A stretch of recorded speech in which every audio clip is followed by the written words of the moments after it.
their poor family act, while simultaneously digging into my background. Mitchell friended me on social media, and I watched him screenshot my carefully curated posts showing thrift store finds and budget meals.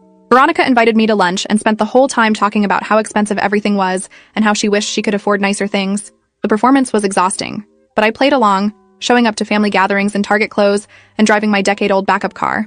I complained about my landlord raising rent and mentioned picking up extra freelance work to make ends meet.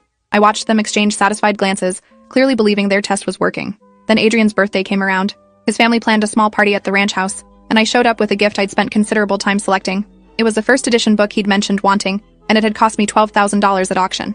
But I'd had it rebound in a cheap cover and told him I'd found it at a used bookstore for $20. He was thrilled, having no idea of its actual value, and his family looked at the cheap gift with barely concealed disappointment.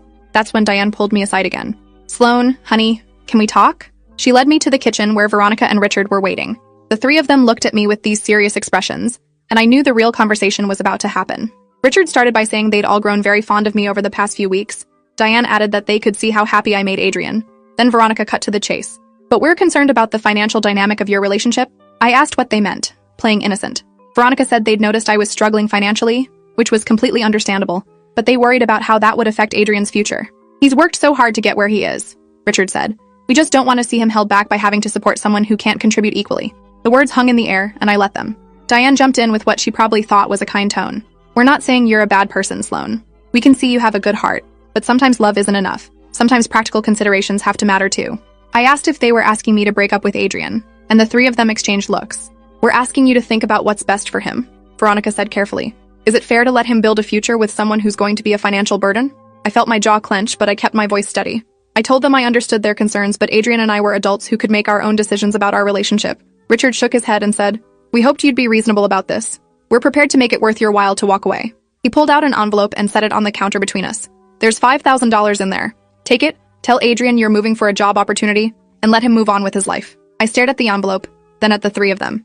Diane actually had tears in her eyes like she hated doing this. Veronica looked businesslike and cold. Richard just looked determined. I picked up the envelope, opened it, and counted the cash while they watched. Then I laughed. It started as a chuckle but built into full, genuine laughter that made all three of them uncomfortable. "Is something funny?" Veronica asked with an edge to her voice.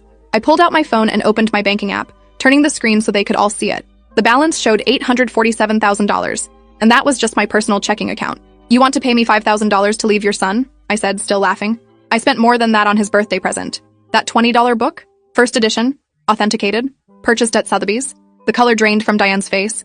Richard grabbed the phone to look closer at the screen. Veronica's mouth literally fell open.